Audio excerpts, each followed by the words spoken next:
प्रियजनों, आप कैसे हैं? ये सुबह आपके लिए कैसी है? क्या आप ठीक हैं? आप कुछ चुनौतियों का सामना कर रहे हैं, है ना? आप में से कई लोग अपने आर्थिक मामलों में चुनौतियों का सामना कर रहे हैं। मुझे इस आर्थिक ज़रूरत और कर्ज के बारे में क्या करना चाहिए? मुझे ब्याज और ईएमआई चुकानी है। मुझे कब तक इस कर्ज और आर्थिक संकट में रहना पड़ेगा? मेरी जिंदगी में कोई समृद्धि नहीं है। क्या आपका मन ऐसी पीड़ा से बोझिल है? एक तरफ अमीर लोग और अमीर होते जा रहे हैं। वे धोखाधड़ी कर रहे हैं, मिलावट कर रहे हैं, इलीगल बिजनेस कर रहे हैं, लोगों को धोखा दे रहे हैं, रिश्वत ले रहे हैं और भ्रष्टाचार कर रहे हैं। ऐसा करके वे और अमीर होते जा रहे हैं। यह सब देखकर कुछ लोग दुखी हो जाते हैं और कहते हैं, चोर और बुरे लोग ही अच्छे से जी रहे हैं। ऐसा लग सकता है, लेकिन जो दर्द वे अपने अंदर रखते हैं वह बाहर दिखाई नहीं देता। आप पूछ सकते हैं, क्या हमें बिल्कुल भी पैसे नहीं रखने चाहिए या अमीर नहीं बनना चाहिए? प्रभु ऐसा नहीं कहते, क्योंकि रुपये का लोभ सब प्रकार की बुराइयों की जड़ है। पैसा गलत नहीं है, लेकिन पैसे का लोभ गलत है। किसी भी तरह से पैसा कमाने की इच्छा गलत है। इसीलिए प्रभु कहते हैं, अपने मन को अमीर बनने की ओर मत लगाओ, अमीर बनने की इच्छा मत रखो। आप पूछ सकते हैं, आप ऐसा क्यों कहते हैं? फिर रास्ता क्या है? क्या मुझे अमीर नहीं होना चाहिए? मैं आपको एक वचन दिखाता हूँ। नीति वचन अध्याय 10 वचन 22 में लिखा है, धन यहोवा की आशीष ही से मिलता है और वह उसके साथ दुख नहीं मिलाता। प्रभु चाहता है कि आप समृद्ध हों। उसने अब्राहम, इसहाक, याकूब, अय्यूब और कई अन्य लोगों को आशीष दी थी। उसने आज तक कई लोगों को आशीष दी है और उन्हें समृद्ध बनाया है। धनी होना पाप नहीं है, लेकिन पैसे का लोभ पाप है। अमीर बनने की इच्छा से दिन रात गलत काम करना पाप है। जो संपत्ति प्रभु की आशीष से मिलती है, उसमें कोई दुख नहीं होता। वह हमारे लिए आनंद, शांति और प्रसन्नता लाती है। यहाँ तक कि शैतान भी लोगों को धन दे सकता है। क्या आप इससे हैरान हैं? शैतान इस संसार का शासक है ना? उसके पास वह सब कुछ है जिसे दुनिया महत्व देती है, पैसा, घमंड, पद और प्रसिद्धि, और वह यह सब दे सकता है। इसीलिए बहुत से लोग सोचते हैं कि जब वे अमीर और प्रसिद्ध हो जाते हैं तो परमेश्वर उनके साथ है। नहीं, शैतान उनके पक्ष में होकर उन्हें धन और प्रसिद्धि देता है, उन्हें धोखा देता है और उन्हें पाप का गुलाम बना देता है। फिर भी उनके भीतर न तो कोई विश्राम होता है, न शांति और न ही जीवन की कोई आशा।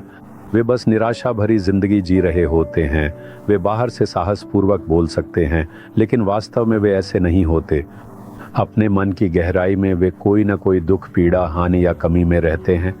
लेकिन जब प्रभु हमें आशीर्वाद देते हैं और हमें समृद्ध बनाते हैं, जब वह हमें घर और आराम देते हैं, तब शांति होती है। ये प्रभु का आशीर्वाद है। ये सही तरीके से प्राप्त किया गया आशीर्वाद है।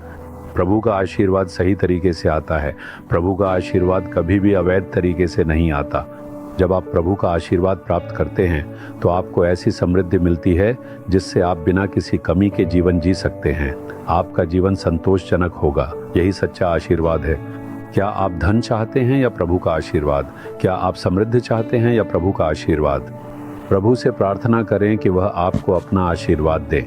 जब वह आपको आशीर्वाद देंगे तो आपकी आमदनी में आशीर्वाद होगा, आपके व्यवसाय में आशीर्वाद होगा, आपके हाथों के काम में आशीर्वाद होगा और आपको अपनी नौकरी में पदोन्नति मिलेगी।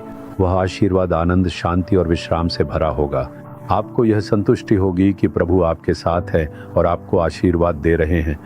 लेकिन अमीर बनने की चाह में आप शॉर्टकट अपनाते हैं, दिन रात मेहनत करते हैं और बाइबल पढ़ना, प्रार्थना करना और प्रभु को खोजना नज़रअंदाज कर देते हैं।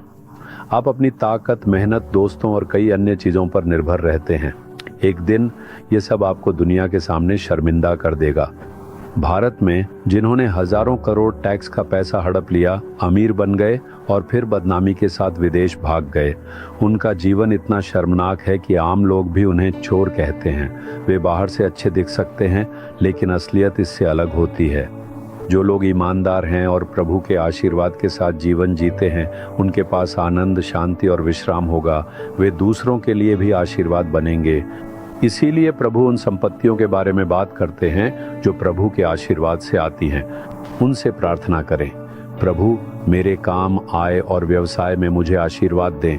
आपका आशीर्वाद मेरे लिए पर्याप्त है, ऐसे कहें। वह आशीर्वाद पूर्ण होगा। ठीक है? प्रभु नहीं चाहते कि आप आर्थिक संकट, गरीबी या कर्ज में रहें। वह आपको इससे छुड़ाना चाहते हैं और आपको एक संपूर्ण जीवन देना चाहते हैं, कर्ज और गरीबी से मुक्त, जिसमें आपकी हर रोज की ज़रूरतें पूरी हों। क्या आप इसके लिए प्रार्थना करेंगे? प्रभु, मैं विश्वास करता हूँ कि आपके आशीर्वाद से मैं समृद्ध हो जाऊंगा। मैं धन कमाने और अमीर बनने की इच्छा नहीं रखता, लेकिन मुझे आपका आशीर्वाद चाहिए। कृपया मुझे आशीर्वाद दें, मेरे परिवार को आशीर्वाद दें, मुझे शांति के साथ पूर्ण आशीर्वाद दें। यीशु के नाम में आमीन आमीन।